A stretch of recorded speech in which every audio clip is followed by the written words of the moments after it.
আসসালামু আলাইকুম। আমন্ত্রণ বাংলা ভিশন সংবাদে আপনাদের সাথে আছি আমি শফিক রায়হান। শুরুতেই বিআরবি কেবলস সংবাদ শিরোনাম। রুখতে হবে ই কমার্স প্রতারণা, নির্দেশ রাষ্ট্রপতি। ই অরেঞ্জের গ্রাহকদের পুলিশের পিটুনি, ইভ্যালির রাসেলের রিমান্ড ও জামিন নামঞ্জুর। ধনী দরিদ্র দেশে ভ্যাকসিন বিভাজনে অসন্তোষ প্রধানমন্ত্রী শেখ হাসিনার। দ্রুত সমস্যা না মেটালে চরমপন্থায় ঝুঁকবে রোহিঙ্গারা, জানালেন বিশ্ব সম্প্রদায়কে। করোনার উপসর্গে মানিকগঞ্জে ছাত্রের মৃত্যু, এখনই স্কুল বন্ধের পরিস্থিতি দেখছেন না শিক্ষামন্ত্রী। বিমানবন্দরে টেস্ট শনিবার থেকে। জনগণই খালেদা জিয়াকে বিদেশ যেতে দেওয়ার বিপক্ষে, বললেন আইনমন্ত্রী। বিএনপির 3 দিনের বৈঠক শেষ, মাঠে নামার তাগিদ। জাতীয় বিশ্ববিদ্যালয়ের পড়াশোনার মান নিয়ে প্রশ্ন, 2/3 শিক্ষার্থী চাকরি বঞ্চিত, বিআইডিএস এর জরিপ।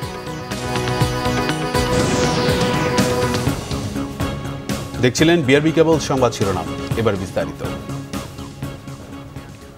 রাষ্ট্রপতি মোহাম্মদ আব্দুল হামিদ বলেছেন, ই কমার্স ব্যবসায় ভোক্তারা ক্ষতিগ্রস্ত হওয়ার আগেই তাদের জন্য সুরক্ষা দিতে হবে। এ সেক্টরে প্রতারণা বন্ধে কার্যকর পদক্ষেপ নিতে বাংলাদেশ প্রতিযোগিতা কমিশনের প্রতি আহ্বান জানান তিনি। বাণিজ্যমন্ত্রী টিপু মুনশির নেতৃত্বে বাংলাদেশ প্রতিযোগিতা কমিশনের একটি প্রতিনিধি দল বঙ্গভবনে রাষ্ট্রপতির কাছে কমিশনের 2020-2021 অর্থ বছরের বার্ষিক প্রতিবেদন হস্তান্তর করতে গেলে তিনি আহ্বান জানান। বলেন, ই কমার্স একটি সম্ভাবনাময় খাত, কিছু সংখ্যক লোকের কারণে এ খাতটি যেন শুরুতেই মুখ থুবড়ে না পড়ে সে বিষয়ে সকলকে সতর্ক হতে হবে। এ খাতে প্রতারণা সহ ভোক্তার স্বার্থের জন্য ক্ষতিকর বিষয়গুলো চিহ্নিত করে সেগুলো কঠোর হস্তে দমনের জন্য সংশ্লিষ্ট সকল প্রতিষ্ঠানের প্রতি আহ্বান জানান রাষ্ট্রপতি Abdul Hamid.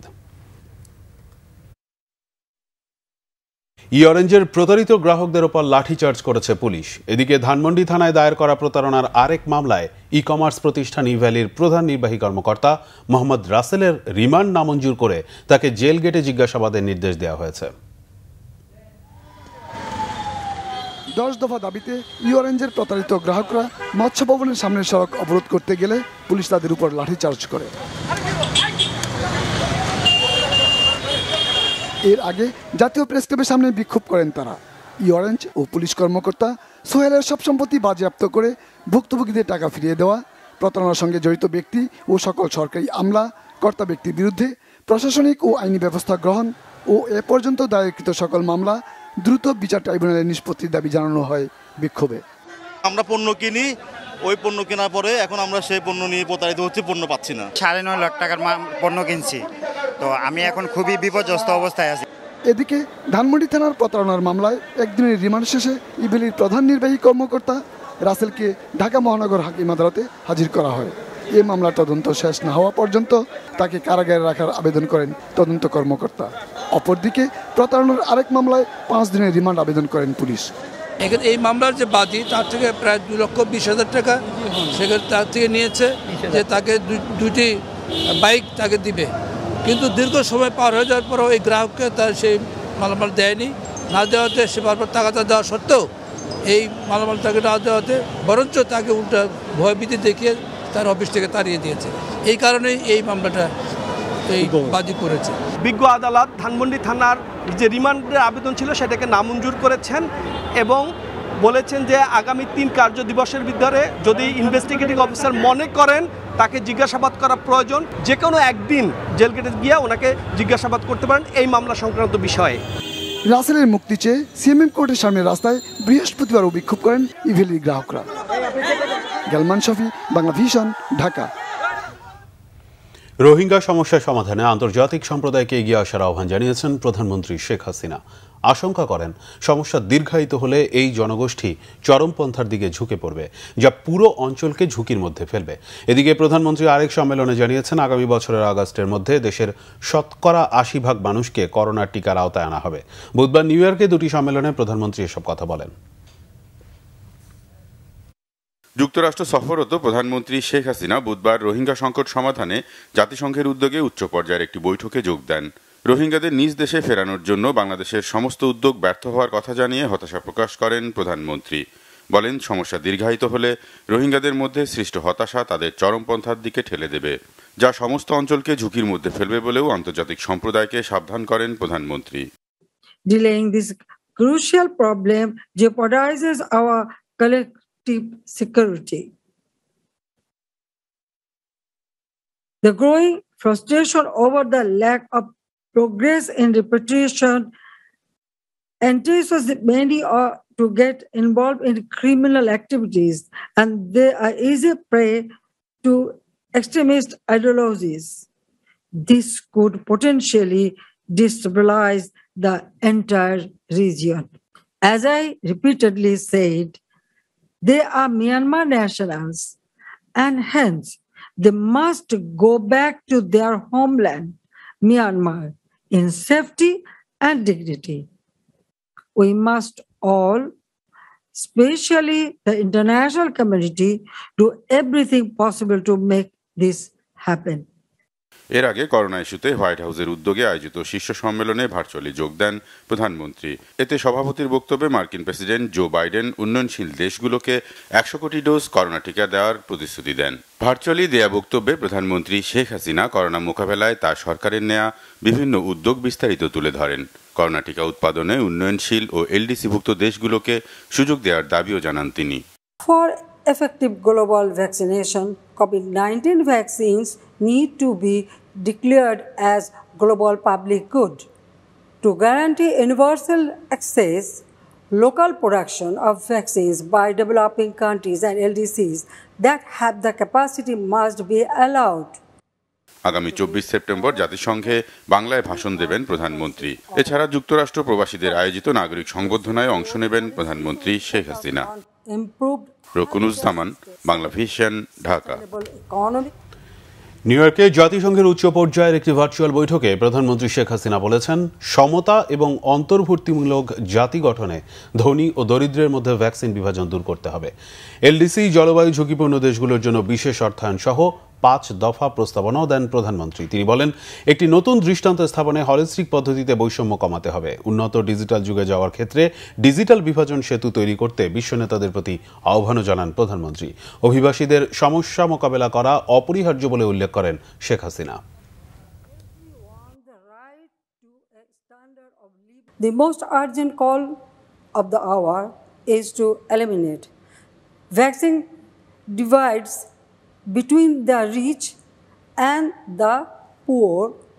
Second, we need a new paradigm that will address inequality in a holistic manner. It has deep relations with the SDGs, such as poverty, hunger, gender equality, health, education, and job creation. দেশে গত 24 ঘন্টায় করোনায় মারা গেছেন আরও 24 জন। এ নিয়ে মোট মারা গেছেন 27,337 জন।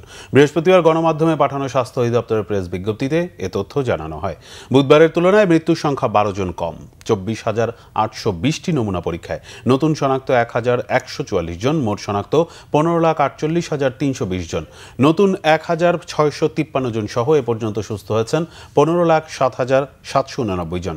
মৃত্যুর হার 1.77%, শনাক্ত 4.61 এবং সুস্থতার হার 97.38%। সর্বোচ্চ 11 জনের মৃত্যু হয়েছে ঢাকা বিভাগে, চট্টগ্রামে 6 জন। রাজশাহী, বরিশাল এবং ময়মনসিংহ বিভাগে গত একদিনে করোনায় কেউ মারা যাননি।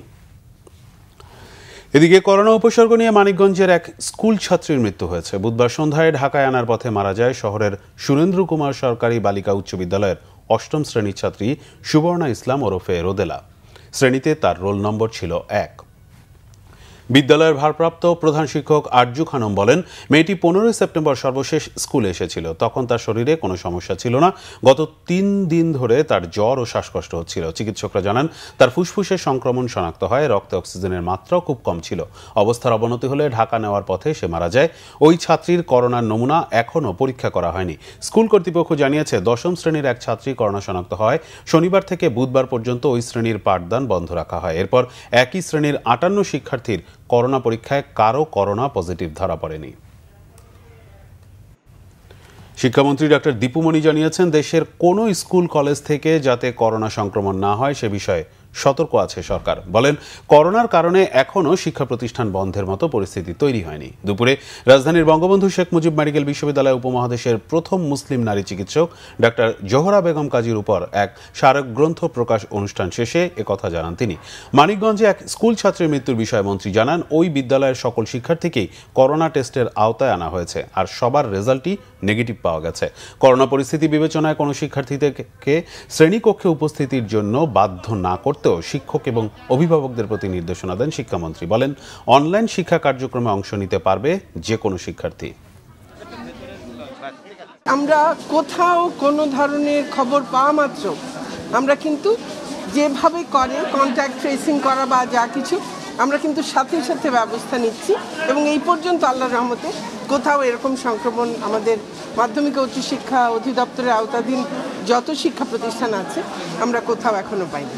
আমরা মানিকগঞ্জের যে তথ্যটি পেয়েছিলাম, তারপরে আপনারা জানেন বোধহয় যে সেখানের সকল সেই শ্রেণীর এবং তার সংস্পর্শে যারা এসেছিল সেই শ্রেণীর সকল শিক্ষার্থীর তাদের টেস্ট করা হয়েছে এবং আল্লাহর রহমত যে তাদের সকলেরই নেগেটিভ। শনিবার থেকেই বিমানবন্দরে আরটি-পিসিআর ল্যাবে বিদেশগামীদের করোনা টেস্ট শুরু হচ্ছে। স্বাস্থ্যমন্ত্রী জাহিদ মালেক বিকেলে ল্যাব স্থাপন কার্যক্রম পরিদর্শন শেষে জানান, 12টি ল্যাবে প্রতিদিন 3,500 টেস্ট করা সম্ভব। আগামী সপ্তাহের মধ্যেই 1 কোটিরও বেশি মানুষকে টিকা দেওয়া হবে বলেও জানান মন্ত্রী। সম্প্রতি সংযুক্ত আরব আমিরাত বিমানবন্দর থেকে করোনা পরীক্ষা করার পর উড়োজাহাজে ওঠার শর্ত দেয় বাংলাদেশকে। তবে দেশে এমন সুবিধা না থাকায় বিপাকে পড়েন প্রবাসীরা। ফলে একদিকে তারা বিদেশে চাকরি নিয়ে যেমন থাকেন উদ্বেগে, অন্যদিকে রেমিটেন্স আয়ের সম্ভাবনা থেকে বঞ্চিত হচ্ছে দেশ। বিকেলে হযরত শাহজালাল আন্তর্জাতিক বিমানবন্দরে আরটিপিসি ল্যাব স্থাপন কার্যক্রমে পরিদর্শনে আসেন স্বাস্থ্যমন্ত্রী। পরে সাংবাদিকদের প্রশ্নের জবাবে বলেন, বৃহস্পতিবারের মধ্যেই সম্পন্ন হবে ল্যাব স্থাপন। বলেন, শনিবার থেকেই 12টি ল্যাবের মাধ্যমে বিদেশগামীদের দেয়া যাবে সেবা। প্রতিদিন 3,500 টেস্ট সম্ভব বলে জানান মন্ত্রী। সন্ধ্যার মধ্যে অবকাঠামো শেষ হবে এবং পারলে আজকে থেকে ল্যাব বসানোর কার্যক্রম শুরু করবে, এবং আগামী 1-2 দিন তো লাগবে মেশিনগুলো সেট আপ করতে, তারপরে থেকে কাজ শুরু করবে। অনেক কোম্পানি র্যাপিড পিসিআর মেশিন নিয়ে আসছে, হয়তো তারা তাড়াতাড়ি বসায় ফেলবে এবং সেগুলোও কাজ শুরু করে দিতে পারবে। এর আগে রাজধানীর একটি হোটেলে জাতীয় পুষ্টি পরিষদ আয়োজিত অনুষ্ঠানে বিশেষ প্রকাশনার মোড়ক উন্মোচন এবং ডিজিটাল M&E সিস্টেমের উদ্বোধন করেন স্বাস্থ্যমন্ত্রী। বলেন, 5 থেকে 6 দিনের মধ্যেই বিশেষ ব্যবস্থায় 1 কোটির বেশি মানুষকে টিকা দেওয়ার সিদ্ধান্ত নিয়েছে সরকার। সাথে চলবে নিয়মিত টিকাদান কার্যক্রম। আগামী 5-6 দিনের মধ্যেই আমরা একটা বড় আকারের ভ্যাকসিন দেওয়ার আমরা প্রোগ্রাম হাতে নিয়েছি। সেখানে প্রায় 1 কোটিরও অধিক লোকরা আমরা কয়েকদিনের মধ্যে ভ্যাকসিন আমরা দিয়ে দিব। আর বর্তমান ভ্যাকসিনের কাজ তো চলমান রয়েছে। প্রায় 2,500 কোটি মানুষকে 1 ডোজ এবং 1.5 কোটি মানুষকে 2 ডোজ টিকা দেওয়া হয়েছে বলেও জানান স্বাস্থ্যমন্ত্রী। Mamun Abdullah, Bangla vision, Dhaka. BNP chairperson Begum Khaleda জিয়ার চিকিৎসার জন্য বিদেশ যাওয়ার প্রয়োজন নেই বলে মন্তব্য করেছেন আইনমন্ত্রী অ্যাডভোকেট আনিসুল হক। বৃহস্পতিবার দুপুরে ব্রাহ্মণবাড়িয়ার আখাউড়ায় প্রায় 65 কোটি টাকা ব্যয়ে 38টি প্রকল্পের নির্মাণ কাজ উদ্বোধন ও ভিত্তিপ্রস্তর স্থাপন উপলক্ষে আয়োজিত সভায় মন্ত্রী একথা বলেন। আইনমন্ত্রী বলেন, শেখ হাসিনার সরকার ষড়যন্ত্রকে ভয় পায় না, জনগণের শক্তি দিয়ে ষড়যন্ত্র প্রতিহত করার প্রত্যয় জানান তিনি।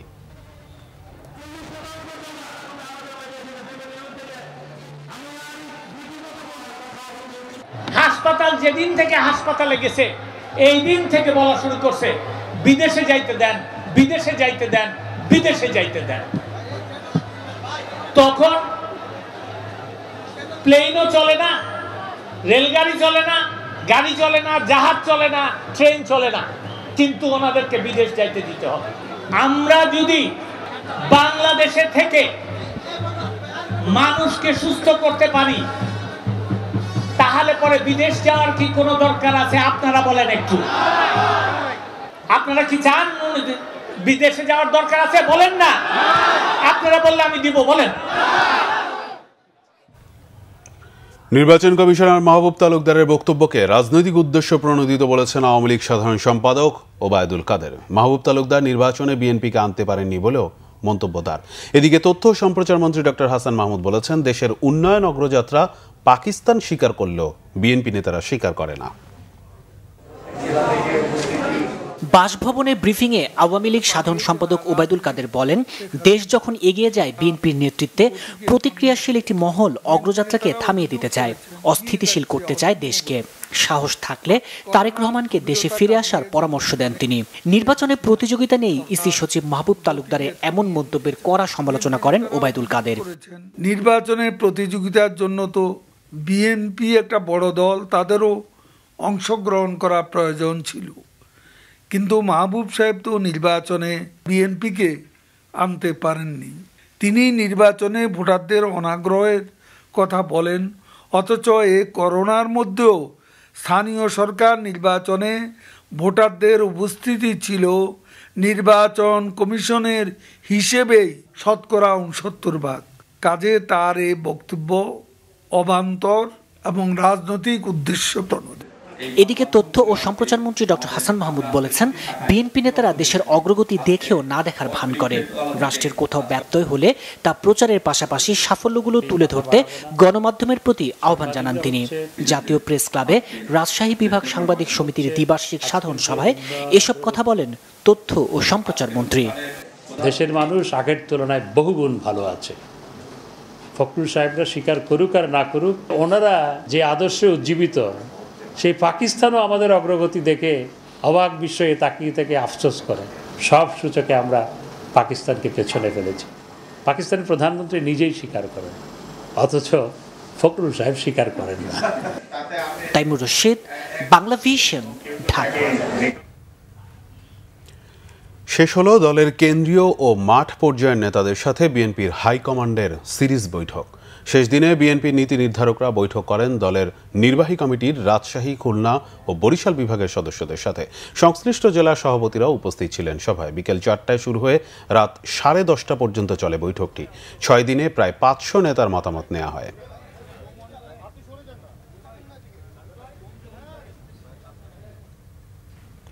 দর্শক, বিএনপি চেয়ারপারসনের গুলশান কার্যালয়ে আছেন আমাদের বিশেষ প্রতিনিধি জাহাঙ্গীর আকান্ত। আমরা সরাসরি যাচ্ছি তার কাছে। জাহাঙ্গীর, বিএনপি তৃণমূল কর্মীদের সাথে হাইকমান্ডের বৈঠকের বিষয়ে কি ব্রিফ করা হয়েছে? বিকেল 4টায় বৈঠকটি শুরু হয়ে কিছুক্ষণ আগেই শেষ হয়েছে। সেখানে বরিশাল, খুলনা এবং রাজশাহী বিভাগের নেতাদের সাথে কথা বলেছেন বিএনপির হাইকমান্ড। এখন বিএনপির মহাসচিব মির্জা ফখরুল ইসলাম আলমগীর বৈঠক শেষে সাংবাদিকদের সাথে কথা বলছেন। আমরা এখন সেখানে চলে যাচ্ছি ভাগ করে, কারণ আপনাদের আমাদের যে ভেন্যুর প্রবলেম থাকায় আমাদেরকে এটা করতে হয়েছে এবং সময়ের ব্যাপারে পিছনে যাও না। এবং আপনার এই 6 দিনে আমাদের উপস্থিত যারা ছিলেন তাদের মধ্যে প্রায় 300 জন বক্তব্য রেখেছেন এবং সেই 300 জনের বক্তব্যের মধ্যে আমরা যেটা জানতে চেয়েছি আর কি, সেই কথাগুলো তারা আমাদেরকে বলেছেন এবং তাদের এলাকার কথাও বলেছেন। বর্তমানে বাংলাদেশে যে গণতন্ত্র নেই, বাংলাদেশকে এখন একটা একদলীয় কর্তৃত্ববাদী একটা রাষ্ট্র ব্যবস্থায় পরিণত করা হচ্ছে এবং এখানে জনগণের সমস্ত অধিকারকে হরণ করা হচ্ছে এবং প্রকৃতপক্ষে একটি একদলীয় শাসন ব্যবস্থা বাকশাল প্রতিষ্ঠা করা হচ্ছে। এই বিষয়গুলো আলোচনা হয়েছে এবং এটাকে গণতন্ত্র পুনরুদ্ধার করার জন্য কি করা যেতে পারে। দেশনেত্রী বেগম খালেদা জিয়া, যিনি গণতন্ত্রের মাতা বলি আমরা তাকে, যিনি তার সারা জীবন সংগ্রাম করেছেন গণতন্ত্রের জন্য, তার মুক্তি এবং সেই সঙ্গে আপনার বাংলাদেশের মুক্তি, এই বিষয়গুলোই আলোচনা করেছে। আমরা তাদের সব বক্তব্য লিপিবদ্ধ করা হয়েছে। এরপরে আপনার আমাদের নীতি নির্ধারণী সভায় সেগুলো নিয়ে আলোচনা করে সিদ্ধান্ত গৃহীত হবে এবং সেই সময় তখন আপনারা জানতে পারবেন যে আমরা কী ধরনের কর্মসূচি গ্রহণ করছি। ধন্যবাদ। আপনারা এতক্ষণ শুনছিলেন বিএনপির মহাসচিব মির্জা ফখরুল ইসলাম আলমগীর সাংবাদিকদের সাথে বলছিলেন যে আজকের যে বৈঠকটি অনুষ্ঠিত হয়েছে সেখানে বিএনপির নেতারা আগামী দিনের দল গোছানো এবং নির্দলীয় সরকারের অধীনে নির্বাচনের দাবিতে মাঠে নামার সহ আপনার বিভিন্ন বিষয় নিয়ে তারা কথা বলেছেন। সেই বক্তব্যগুলি মহাসচিব কিছুক্ষণ আগে জানিয়েছেন। তো এই ছিল গুলশান কার্যালয় থেকে সবশেষ খবর। ধন্যবাদ জাহাঙ্গীর। সরকার পতনের এক দফা দাবিতে মাঠে নামার তাগিদ দিয়েছেন বিএনপির স্থায়ী কমিটির সদস্য গয়েশ্বর চন্দ্র রায়। ঐক্যবদ্ধভাবে কঠোর আন্দোলনের হুঁশিয়ারিও দেন তিনি। সার্বভৌমত্ব ও গণতন্ত্র রক্ষার বিষয়ে জাতীয় প্রেস ক্লাবে এক আলোচনা সভায় গয়েশ্বর চন্দ্র রায় এসব কথা বলেন। জনগণের অধিকার আদায়ে রাজপথে নামার কথা বলেন তিনি। গয়েশ্বর চন্দ্র রায় বলেন, এখন দোষারোপের সময় নয়, সময় ঐক্যের। জনগণের মাঝে বাংলাদেশি জাতীয়তাবাদীর চেতনা জাগিয়ে তোলার কথা বলেন তিনি। সব ক্ষেত্রে দলীয়করণের অভিযোগের পাশাপাশি সরকারের বিরুদ্ধে বিরোধী দল দমনে নির্যাতনের অভিযোগও করেন বিএনপির স্থায়ী কমিটির এই সদস্য। আজকে রাষ্ট্রের এবং সরকারের যত প্রশাসন আছে তাদেরকে এই সরকার নিজেরাও দুর্নীতি করে, তাদেরও বিরাট অংশকে দুর্নীতিবাদ বানিয়েছে। অনৈতিক কর্মকাণ্ডে সরকারের প্রশাসনের লোকদেরকে, পুলিশ বাহিনীকে তারা ব্যবহার করার মধ্য দিয়ে তারা একটা স্বর্গরাজ্য ভোগ করছে। রাজধানীর হাসপাতালগুলোতে কাঙ্ক্ষিত হারে কমেনি ডেঙ্গুর রোগী। ভুক্তভোগীদের স্বজনরা বলছেন, সিটি কর্পোরেশন ডেঙ্গু নিধনে ব্যর্থ হয়েছে, যে কারণে তাদেরকে হাসপাতালে আসতে হয়েছে। চিকিৎসকরা জানিয়েছেন, এবার ডেঙ্গু আক্রান্তদের খুব তাড়াতাড়ি শারীরিক জটিলতা দেখা দিচ্ছে, শরীরে পানি জমে গিয়ে দ্রুতই অবস্থার অবনতি হচ্ছে। সেপ্টেম্বর মাস শেষের দিকে এ সময় বৃষ্টি কমে আসে, ডেঙ্গু রোগীও কমে আসে হাসপাতালগুলোতে। তবে এবছর এখনও প্রতিদিন কেউ না কেউ ডেঙ্গু নিয়ে রাজধানীর হাসপাতালে ভর্তি হচ্ছেন। এবার শিশু রোগীর সংখ্যা বেশি। স্বজনরা বলছেন, তারা নিজেরা ডেঙ্গু সম্পর্কে সচেতন, নিজেদের বাড়িঘর পরিষ্কারও রেখেছেন। বেশ কয়েকজন অভিভাবক অভিযোগ করেছেন, স্কুলে যাওয়ার পর বাচ্চারা ডেঙ্গুতে আক্রান্ত হতে পারে। রিসেন্টলি কিছুদিন দেখছি কোনো মশার কোনো দেখি নেই আমরা, যে ওষুধ দিতেছে বা প্রোডাকশন দিতেছে, এই ধরনের আমরা কিছু পাইনি। মশার ওষুধ দিতে মানে ধরেন প্রতিদিন তো আসে না, ওরা হয়তো মাসে একবার দেয়। তো মাসে একবার দিয়ে আমি এই রোগ প্রতিরোধ করবো, এটা তো সম্ভব না। এডিস মশা তার একদিনের জন্য জন্মায় না, যে একদিনই দিলাম একদিনই মরে গেল। দেশে ছিলাম 2 মাস, 27 তারিখে ঢাকায় আসছি আর কি, স্কুল খুলবো এই কারণে আসছি। আর এর মধ্যে আমার বাসায় তো মশা নাই, একদিন শুধু স্কুলে গেছিল। আমার ভয়টা শুধু ওই জায়গায় যে স্কুল থেকে কি আর হইল নাকি। কাপে কাপে জ্বর আসছে, তারপর ওষুধ খাইছি, মোটামুটি রিকভারি হয়েছিল। এরপরে আস্তে আস্তে আবার বুকে ব্যথা, পেটে ব্যথা। এরপরে ডাক্তারের কাছে গেছি, ডাক্তার বলছে যে ডেঙ্গু পরীক্ষা দিছে, আমরা পরীক্ষা করছি, পরীক্ষা করার পরে পজিটিভ আসছে। চিকিৎসকরা বলছেন, আগের বছরগুলোর থেকে এবার ডেঙ্গু জ্বরের লক্ষণ উপসর্গে বেশ পরিবর্তন এসেছে। এবার খুব দ্রুতই রোগীর অবস্থার অবনতি হচ্ছে। 19 সালে যেটা হয়েছিল সেখানে আমরা খুব শক সিন্ড্রোমে যাচ্ছিল রোগীটা, এবার তাই আছে। এটাতে খেয়াল করতেছি আমরা, জ্বরের সাথে সাথে অনেক রোগী দেখা যাচ্ছে যে ফুসফুস বা পেটে পানি চলে আসতেছে। এই কারণেই সেই রুগীরাও তো, যেটা আপনার তো বলেন যে প্রত্যেকে বা ওখানে নিউমোনিয়াতে রুগীরা আক্রান্ত হচ্ছে, বাচ্চারা ভর্তি হচ্ছে, এইটা কারণ একটা হতে পারে যে সাইমালটেনিয়াসলি যদি পানি চলে আসে, আমাদের ইমিউনিটি ফল করে, তো সেখানে ইনফেকশনটা আসতে পারে। সংশ্লিষ্টরা আশা করছেন, অক্টোবরে বৃষ্টি কমে আসলে ডেঙ্গু রোগীর সংখ্যা আরও কমে আসবে। আরিফুল হক, বাংলা ভিশন, ঢাকা। চাকরি নামক সোনার হরিণ থেকে বঞ্চিত জাতীয় বিশ্ববিদ্যালয়ের প্রায় 2/3 শিক্ষার্থী। যারা চাকরি পাচ্ছেন তারা বেশিরভাগই ব্যবসায় প্রশাসন বিভাগের কিংবা নিজস্ব উদ্যোগে চাকরি করছেন। গবেষণা সংস্থা BIDS এর সাম্প্রতিক এক জরিপে উঠে এসেছে এমন তথ্য। এ অবস্থায় প্রশ্ন উঠেছে জাতীয় বিশ্ববিদ্যালয়ের পড়ালেখার মান নিয়ে। মামুন আবদুল্লাহর রিপোর্ট। 6 বছর আগে গ্র্যাজুয়েশন শেষ করা আমিন উদ্দিন হন্য হয়ে চাকরি খুঁজলেও এখনো ধরা দেয়নি কাঙ্ক্ষিত চাকরি নামক সোনার হরিণ। একরাশ হতাশা নিয়ে সামান্য টিউশনির টাকায় চলে তার সংসার। তার মতো এমন অনিশ্চয়তায় জাতীয় বিশ্ববিদ্যালয়ের কয়েক লাখ শিক্ষার্থী। ফ্যামিলি তো বিভিন্ন সময় বিভিন্ন প্রশ্ন করে যে কি অবস্থা, কবে চাকরি টাকরি হবে কি না আদৌ। গ্রামে গেলে মানুষ জিজ্ঞাসা করে। সব জায়গায় চাকরি ক্ষেত্রে দেখা যাচ্ছে কি লবিংটা বেশি টানে। পাবলিক ইউনিভার্সিটির স্টুডেন্টদের প্রায়োরিটি বেশি দেয়, আমাদের ন্যাশনাল ইউনিভার্সিটির স্টুডেন্টদের ওইরকমভাবে মূল্যায়ন করে না তারা।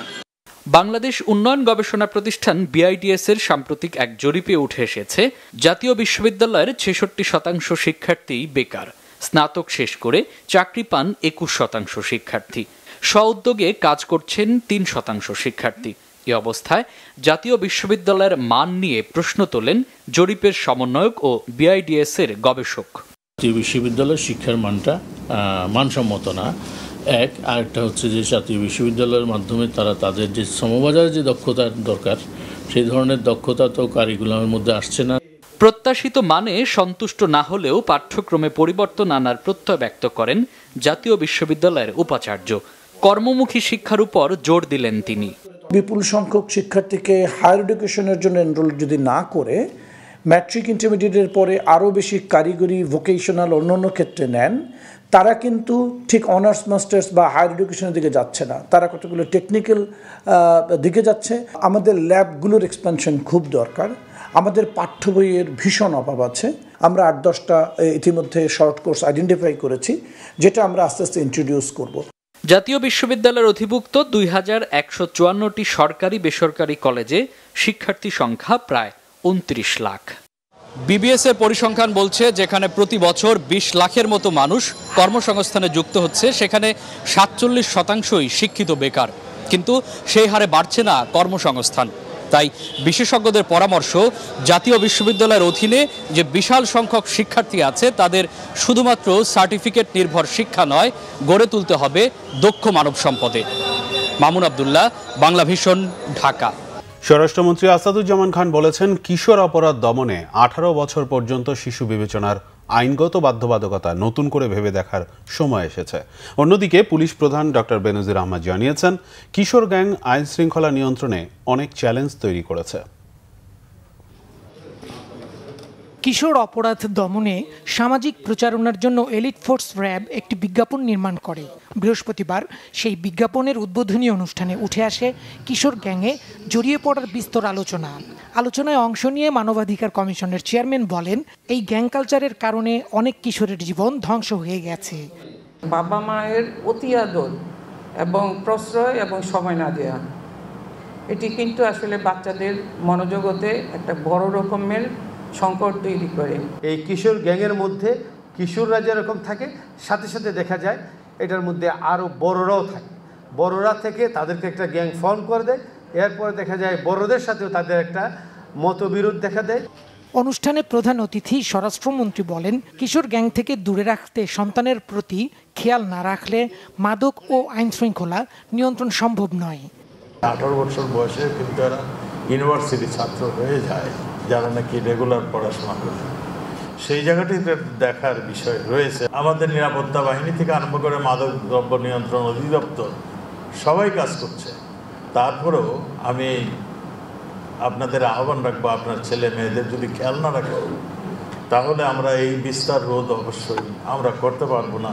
কিশোর গ্যাং গত 3-4 বছর ধরে আমাদের আইন শৃঙ্খলা প্রেক্ষাপটে একটি বিশাল চ্যালেঞ্জ তৈরি করেছে। 18 বছরের যিনি মূলত পূর্ণ যুবকের পর্যায়ে পৌঁছে যান, তাকেও কিন্তু এখন শিশু হিসেবে কনসিডার করা হয়। এই কারণে এই কিশোর গ্যাংদের বিরুদ্ধে এখন একেবারে যেভাবে ইতিপূর্বে আমরা আইনগত ব্যবস্থা গ্রহণ করেছি সেভাবে করা সম্ভব হচ্ছে না। খেলাধুলা, বিনোদন ও সাংস্কৃতিক কর্মকাণ্ড বাড়ানোর উপর জোর দেন স্বরাষ্ট্রমন্ত্রী। দীপন দেওয়ান, বাংলাভিশন, ঢাকা। ডিজিটাল নিরাপত্তা আইনের মামলায় কারাগারে থাকা সুনামগঞ্জের শাল্লার ঝুমন দাসকে 1 বছরের জন্য জামিন দিয়েছেন হাইকোর্ট। এ সময়ের মধ্যে তিনি আদালতের অনুমতি ছাড়া জেলার বাইরে যেতে পারবেন না। বিচারপতি মোস্তফা জামান ইসলাম ও বিচারপতি KM জাহিদ সরওয়ার কাজলের হাইকোর্ট বেঞ্চ আজ বৃহস্পতিবার এ আদেশ দেন। গত 22 মার্চ ঝুমন দাসের বিরুদ্ধে ডিজিটাল নিরাপত্তা আইনে মামলা করা হয়। এই মামলায় কয়েক দফায় জামিন আবেদন খারিজের পর ঝুমন দাসের পরিবার হাইকোর্টে জামিন আবেদন করে। গত 16 মার্চ মামুনুল হকের সমালোচনা করে ফেসবুকে একটি স্ট্যাটাস দেন ঝুমন দাস। স্ট্যাটাসে মামুনুল হকের বিরুদ্ধে সাম্প্রদায়িক সম্প্রীতি নষ্টের অভিযোগ আনেন। এতে এলাকা জুড়ে উত্তেজনা দেখা দেওয়ায় নোয়াগাঁও গ্রামের বাসিন্দারা 16 মার্চ রাতে ঝুমনকে পুলিশের হাতে তুলে দেন। আমাদের সাবমিশন ছিল যে ঝুমন দাস যে পোস্টটা দিয়েছে সেটা একটা দেশপ্রেমিকের পোস্ট, সেটা দেশদ্রোহীর পোস্টও না এবং সরকার, কোনো নাগরিক, কোনো ধর্মের বিরুদ্ধেও না। তো আসলেই তাই। এবং আজকে ঝুমন দাসের মুক্তির প্রেক্ষাপটে আমরা মনে করি যে মুক্ত চিন্তা, স্বদেশের প্রতি দেশপ্রেম এটা যাদের আছে তাদের জন্যে এই আইন না। নোয়াখালীর বেগমগঞ্জে মাইক্রোবাসে গ্যাস সিলিন্ডার বিস্ফোরণে 4 পুলিশ সদস্য আহত হয়েছেন। বৃহস্পতিবার দুপুরে দুর্ঘটনা ঘটে। পুলিশ জানায় জেলা কারাগার থেকে 4 আসামিকে নিয়ে মাইক্রোবাসে করে লক্ষ্মীপুর যাচ্ছিলেন তারা। মাইক্রোবাসটি বেগমগঞ্জের কেন্দুরবাগে পৌঁছালে এয়ার সিলিন্ডারটি বিকট শব্দে বিস্ফোরিত হয় এবং আগুন ধরে যায়। দগ্ধ কনস্টেবল রাকেশ ও বেসান্ত সহ আহত 4 জনের চিকিৎসা চলছে নোয়াখালী জেনারেল হাসপাতালে। এদিকে 4 আসামিকে বেগমগঞ্জ থানা হেফাজতে রাখা হয়েছে।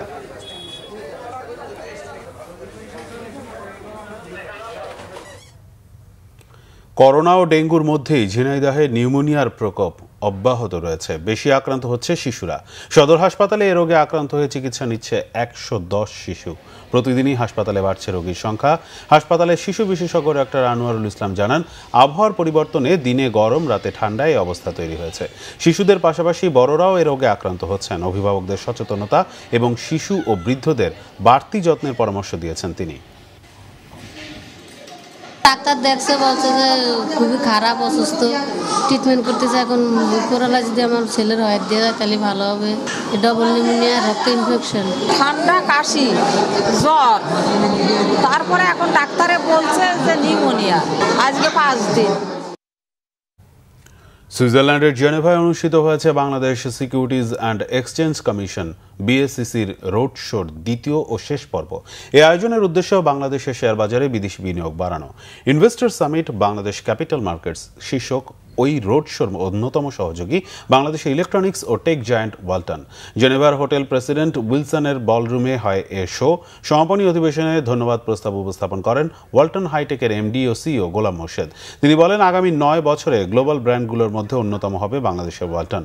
রোড শোতে উপস্থিত ছিলেন ভূমিমন্ত্রী সাইফুজ্জামান চৌধুরী, জেনেভায় জাতিসংঘে নিযুক্ত বাংলাদেশের স্থায়ী প্রতিনিধি ও রাষ্ট্রদূত মোহাম্মদ মোস্তাফিজুর রহমান, বিএসসিসি চেয়ারম্যান অধ্যাপক শিবলি রুবায়তুল ইসলাম সহ অন্যান্যরা।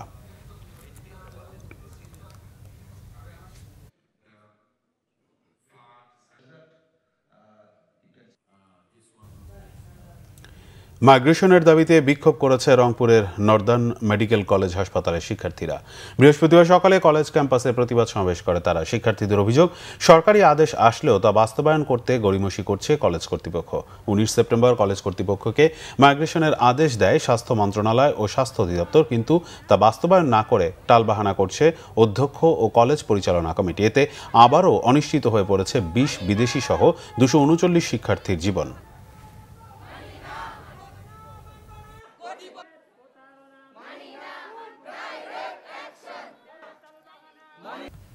এবার ক্লেমন খেলার সংবাদ।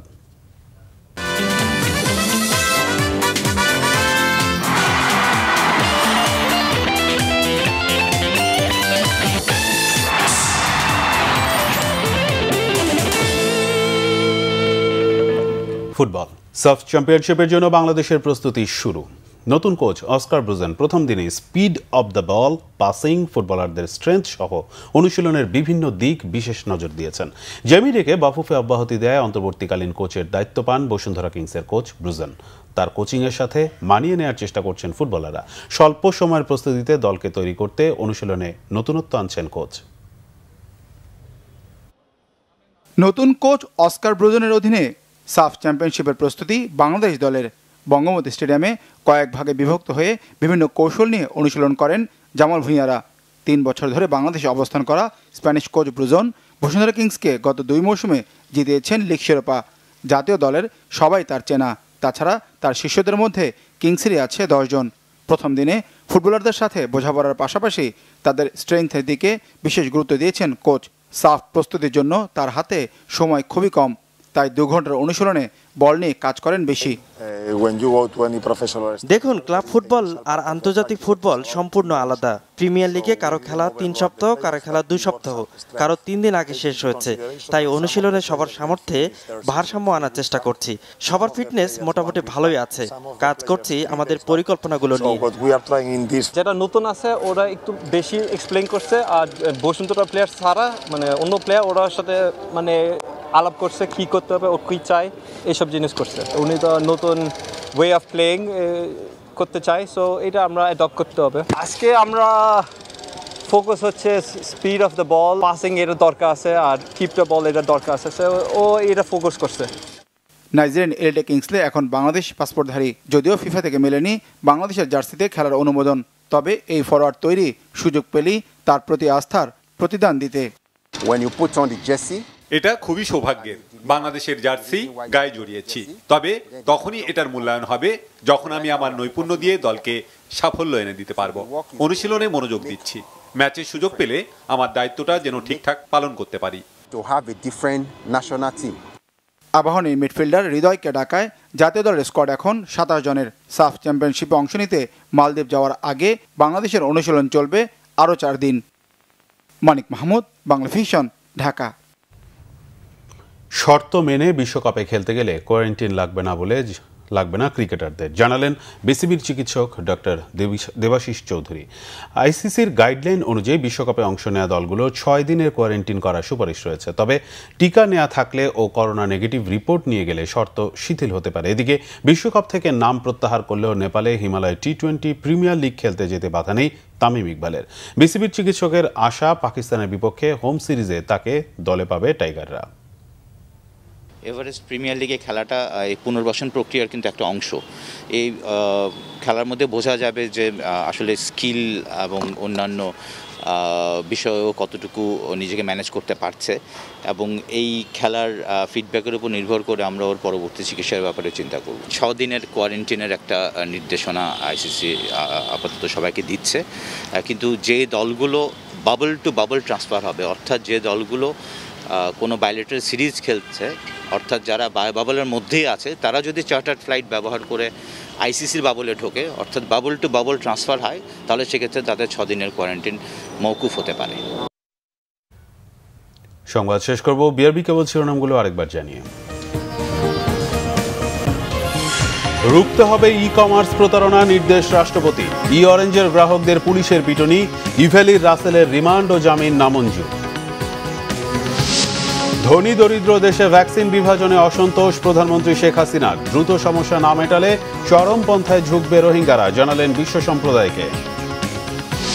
করোনার উপসর্গে মানিকগঞ্জের ছাত্রীর মৃত্যু, এখনই স্কুল বন্ধের পরিস্থিতি দেখছেন না শিক্ষামন্ত্রী। বিমানবন্দরের টেস্ট শনিবার থেকে। জনগণই খালেদা জিয়াকে বিদেশ যেতে দেওয়ার বিপক্ষে, বললেন আইনমন্ত্রী। বিএনপির 3 দিনের বৈঠক শেষ, মাঠে নামার তাগিদ। জাতীয় বিশ্ববিদ্যালয়ে পড়াশোনার মান নিয়ে প্রশ্ন, 2/3 শিক্ষার্থী চাকরি বঞ্চিত, বিআইডিএস এর জরিপ। এই ছিল এখনকার মতো। পরের সংবাদ রাত 1টায় দেখার আমন্ত্রণ রইল। এছাড়া বাংলা ভিশন সংবাদ ও সংবাদ সংশ্লিষ্ট অনুষ্ঠান দেখতে ভিজিট করুন www.bvnews24.com ও facebook.com/banglavisionnews এবং সাবস্ক্রাইব করুন youtube.com/banglavisionnews। এতক্ষণ সাথে থাকায় ধন্যবাদ।